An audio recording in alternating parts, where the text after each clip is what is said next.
Hi students, welcome back to our class. Today's thought: be so good they can't ignore you. Yes, let's begin our class. Dear students, last class I explained the story of Kanta. Okay, chapter first on equality I explained. So today I am going to explain that recognizing dignity means what. Okay student, so there is I wrote here then I will explain you, just to listen properly and carefully. You have understood by now that the caste we are born into, the religion we practice, the class background we came from, whether we are male or female, these are often the things that determine why some people are treated unequally. You know already some topic last I explained about Om Prakash and Ansari. Okay, they are came from other religion, they are practicing their other caste. Okay, this is a equality and what is the dignity we are studying. Om Prakash, Valmiki and Ansaris are being treated unequally on the basis of difference of caste and the religion. You know they are very low caste, Dalit family, they are a low caste. That's reasons for them they are treated socially treated unequally. When persons are treated, okay, there is I wrote something here. When peoples are treated unequally, their dignity is violated. The dignity of both Om Prakash, Valmiki and Ansari was violated because of the way in which they were treated. You know already they are treated very unequally because they were a low caste. By picking on him and making him sweep the school, you know, Ansari is sweep when he is small, when he is going to school. So teacher said to sweep the school and ground, to clean in the ground because he is caste. Om Prakash Valmiki's schoolmates and teachers hurt his dignity badly and made him feel as if he was less than equal to all other students in this school. Being a child, Om Prakash Valmiki could do very little about this, seeing his son sweep, and there is very situation is very bad for him. He was in, and when he is working, his parents saw when he is working in the sweeping, felt angry by this unequally treatment and confronted the teachers. The Ansari's dignity was also hurt when person refused to lease their apartment to them. However, when the property leaders suggested that they change their names, it was their dignity or self-respect that made themselves to refuse these suggestions. So when their Ansaris are there, when they asked rent for their house, nobody given. So when their his dealer is suggested that you have to change name, after changing name they got their one rent house. So it is their dignity is, their self-respect is gone. So in this our country is happening. So that we have to stop. Om Prakash and Ansari do not deserve to be treated like this. They deserve the same respect and dignity as anyone else. This is the first point I read and I explained. Second is equality in India. Okay, what is means equality in India? How we treating in our country? The Indian Constitution recognizes every person as equal. You know children, all are equal under our Constitution. This means what here? Every individuals in the country, including male, female, persons from all castes, maybe religions and tribes, educational and economic backgrounds are recognizing as a equal. It is in our country we have this all the features. Then this is not to be say that inequality ceases to exist. It does not, but at least in democratic India the principle of equality of all the person is recognized. While earlier there is no laws existed to protect people from the discrimination and ill-treated, now there are several that work to see that people are treated with dignity and as a equal.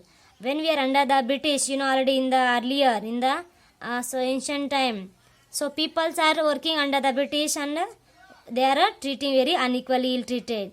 But nowadays, no, not to do like because we have dignity, we have equal rights in our constitution.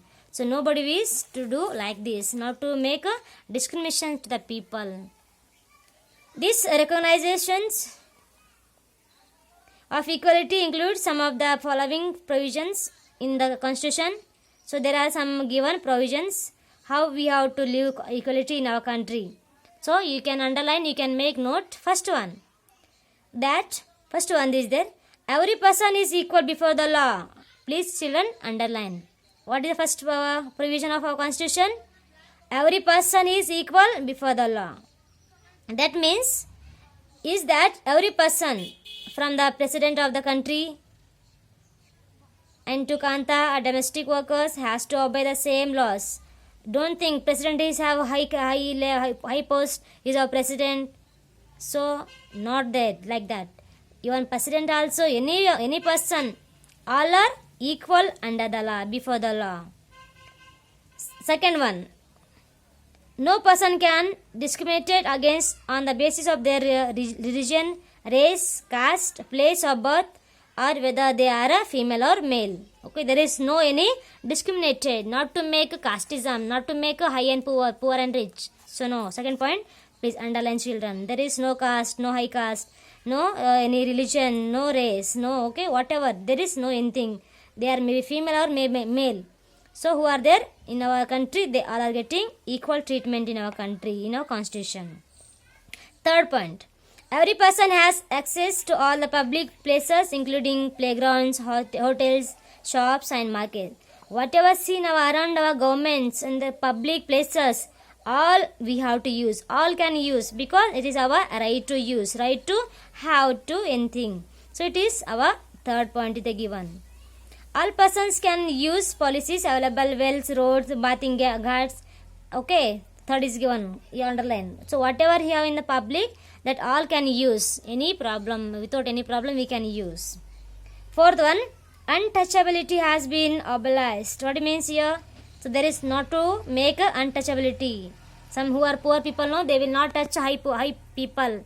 Maybe you can see in our village, when you are going to high caste people, they will tell you sit there only, not to come inside, not touching the well also, water tap also. So not to make that, we have to abolish, we have to stop. Okay, this is a fourth point, children. Keep it in mind. There are four provision of in our constitution we have to get, and we have to get equality. Okay, next, the two ways in which the government has tried to implement the equality that is guaranteed in the constitution is first through through law, and second through the government program or scheme to help disadvantaged community. Here given, so underline again one point I am telling, one more topic means point. Government has to try implement to the equality. All people have to get to implement from the government, okay, under the equality. First is underline. First what? All have to get compulsory, they have to go through the law. First is a underline, through law have to make all the constitution on the laws, whatever they want to do. Second is government program or any scheme, they have to help to the communities. Okay, so not to make any disadvantages. All you have to get all the scheme of the all program by the government, okay, by the to the all the communities. There are several laws in India that protect every person's right to be treated equally. In addition to law, the government has also set up several schemes to improve the lives of community and individuals who have been treated unequally for several centuries. This scheme are to ensure greater opportunity for people who have not had this in the past, who does not getting the proper equality or not getting any opportunity. So all have to get, who? All the people, any caste, any religion, any race, whatever. So this government has to give, or government have to set up the some many our new scheme for the people. Okay, there is given one story, one of the scheme for the children of the poor people. in the government school. What is that? Listen here. One of the steps is taken by the government, including the midday meals. You know already midday meals. Who those are going government school, they knows. In a government school, they are getting free food. Okay, children, there is even one of the steps taken by the government, including the midday meal. Already I explained here. I will explain here. This refers to the program introduced in all the government elementary school to provide children with the cooked lunch, afternoon lunch. They are giving midday meal. Tamil Nadu was the first state in India to introduce this scheme in 2001. Please underline, first time. Who is introduced this midday meal in Tamil Nadu? First time in the 2001. The Supreme Court asked all states government to begin this program in their school within these 6 months. Supreme Court order, it seems, all government school has to start compulsory within 6 months. This program has had many positive effects. What is this aim? What is this use of this? It is affected very good positively, because all poor people they got, all poor children they had good food in the school.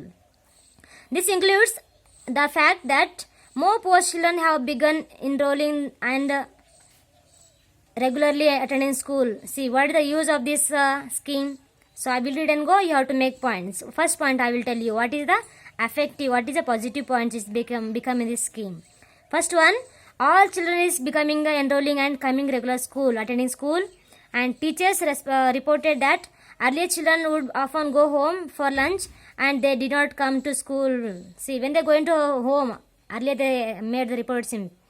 So they are going asking, Miss, I want to go and eat. So sending after nobody coming back to school. This happened in the earlier. But now with the midday meal being provided in the school, the attendance has improved. Okay, afternoon they are coming here only, eating here only. So daily they are coming to school, they are improving the attendance. Their mothers who earlier had to interrupt their work to feed their children at home during the day now no longer need to do so. So who are mothers, during the day they have to feed the children food. So no need to feed because they are getting this afternoon school day in the school program, school midday meal. This program has also helped reduce caste prejudice, because both lower and upper caste children in the school eat this meal together. There is not coming any high and poor children. All are eating in the school. And in quite few places, Dalit women have been employed to cook the meal also. Who is cooking in the school? Don't think, not coming any high caste. There are also some Dalit women also working. They also getting employed. They can get a job also. So they are cooking in the school. In the school they are cooking the meal. The midday meals program also helps reduce the hunger of the poor students who often come to school and cannot concentrate because their stomach are empty. And then early morning coming, maybe 9:30, 10 o'clock school is starting. Some children are coming without food, children. So when they are coming without food, they are feeling hungry. So that is also improved about children, because afterwards, maybe nowadays also giving 10 o'clock, 9 o'clock, 11 o'clock, milk also giving. Okay, they are almost children who in the government school, and they are feeling hungry. They are also little going afternoon. What 12:30, 1 o'clock, and 1:30 maybe they are getting meals. So it is one of the good for the in the government school. This is some good topic, good points of this scheme. While government programs play an important role in the increasing equality of opportunity, there is much that still need to be done. While the midday meals program has helped to increase the enrollment and attendance for the poor children in school. So in this use, what's happened in this? Children are coming daily school, they are getting attendance daily. There continues to be big differences in our country between school that rich attend and those that poor attend. Even today, there are several schools in this country in which Dalit children, like Om Prakash Valmiki, are discriminated against the treated unequally. These children are forced into an unequal situation in which their dignity is not anything respected. This is because people refuse to think them as equal even through the law requires it. See, when we are thinking it is government, so all are following rules only. Maybe you go to government school, anybody is doing your low, your high caste? No, children. Because we all are under we are before the law. That's how to keep, okay? One of the main reasons of this, that is attitudes change very slowly, even though persons are aware that discrimination is against the law. So when you are making discrimination, it is against of the law. So when you are making, you are poor, when you are telling poor, so they will tell you, I will take you jail. Yes, they can do, because they have a law.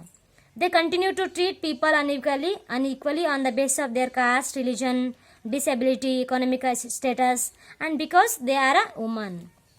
It is only when people begin to believe that no one is inferior and that every person deserves to be treated with dignity that present attitudes can change. Establishing equality in a democratic society in the continuous struggle, and one is which individuals as well as various community in India contribute to, and you will read more about this in this book. So again, in this given some stories about equality. So if you are making any problem, so you are treating with their dignity, so you will punished by the government, punished by the law.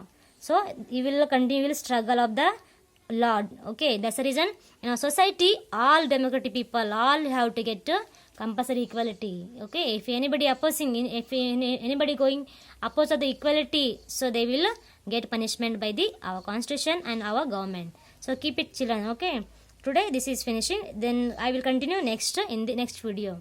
If any doubt, comment, children. Then I will give you homework. I will click and send you photo. So you have to do homework compulsory, children. Thank you. Have a good day.